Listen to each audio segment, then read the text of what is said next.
शिकवा तकदीर के लिखे पर शिकवा न किया करें। आप इतने अक्लमंद नहीं कि अल्लाह पाक के इरादे को समझ सकें। कौन कहता है खुदा नज़र नहीं आता? वही तो नज़र आता है जब कोई और नज़र नहीं आता। मोहब्बत कितनी दिलचस्प बात है ना। समंदरों का मालिक बस एक आंसू से मोहब्बत करता है। तुम वो मांगते हो जो तुम्हें अच्छा नज़र आता है, और अल्लाह पाक तुम्हें वो अता करते हैं जो तुम्हारे लिए अच्छा होता है। अल्लाह की मोहब्बत का अंदाज़ा भी कमाल है। सब कुछ देकर कहता है कोई मांगने वाला? उम्मीद आधी ज़िंदगी है और मायूसी आधी मौत।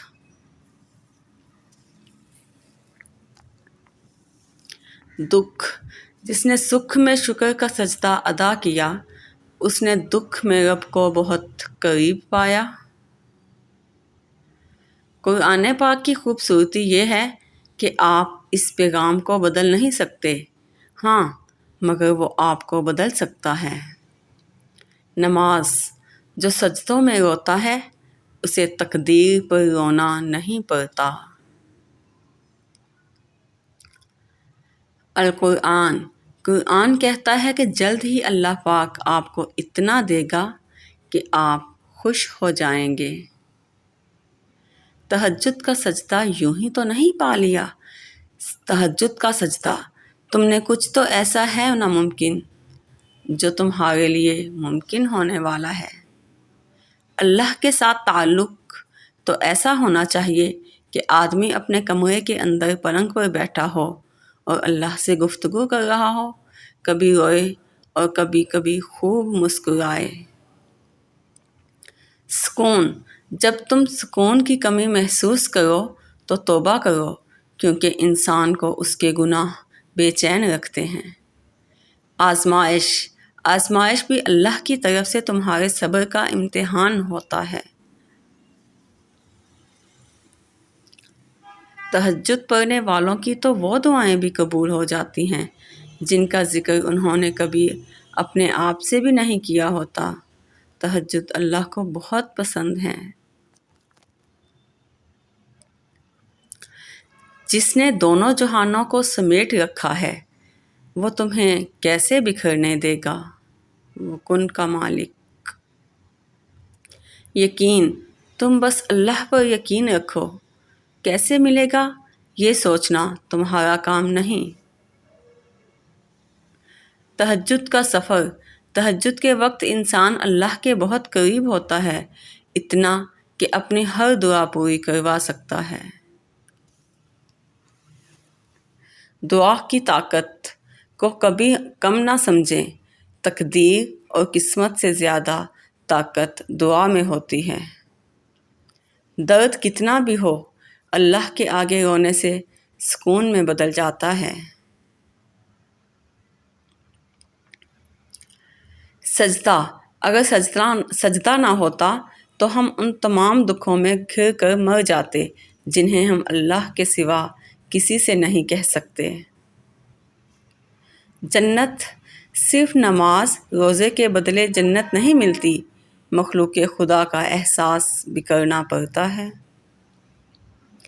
सूरह रहमान, जब दिल उदास हो और वजह भी समझ ना आ रही हो तो सूरह रहमान पढ़ लिया करो, दिल को सुकून आ जाएगा। यकीन, जिनका यकीन अर्श वाले पर हो, वो फर्श वालों की बातों पर दिल छोटा नहीं किया करते। आजमाइश और सजदा, तवील सजदे आजमाइशों का दुरानिया मुख्तसर कर दिया करते हैं। मायूस हो, यहाँ जो मायूस बैठने का क्यों फ़ायदा, यहाँ यूँ मायूस बैठने का क्या फ़ायदा जब वहाँ अल्लाह तुम्हारी पुकार का इंतज़ार कर रहा हो। थक गए हो, देखो परेशान मत होना, वो अपने बंदे को मुसलसल तकलीफ़ में नहीं रखता। राहतें जल्द नसीब होंगी इंशाअल्लाह। नमाज बोझ नहीं, बल्कि तुम्हारे बोझ को हल्का करने का ज़रिया होती हैं। شریک حیات، صرف خوبصورت لڑکی سے شادی کر کے آپ گھر میں ڈیکوریشن پیس تو نہیں لا سکتے، لیکن گھر بسانے کے لیے شریک حیات کا نیک سیرت، دیندار، باپردہ اور حیادار ہونا لازم ہے۔ نماز پڑھنے سے صرف دنیا کی مشکلیں ہی ختم نہیں ہوتی، بلکہ موت کے بعد کی منازل بھی آسان ہو جاتی ہیں۔ دعا، اگر قسمت کا لکھا ہی سب کچھ ہوتا تو اللہ پاک کبھی ہمیں دعا مانگنا نہ سکھاتا۔ ٹھوک کر گھبرانا نہیں، ٹھوکر بھی انہیں کو لگتی ہے جن کو رب نے تھامنا ہوتا ہے۔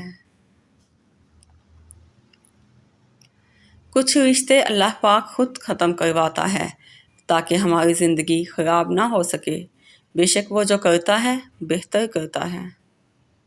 معجزہ کہانی کا مکمل ہونا ابھی باقی ہے، آزمائش کے بعد معجزہ ہونا ابھی باقی ہے۔ تنہائیاں، جن لوگوں کی تنہائیاں پاک ہوتی ہیں ان کی دعائیں کبھی رد نہیں ہوتی۔ اللہ سنتا ہے، تم سمندر کی گہرائی سے پکارو گے، اللہ تمہیں وہاں بھی تمہاری سنے گا۔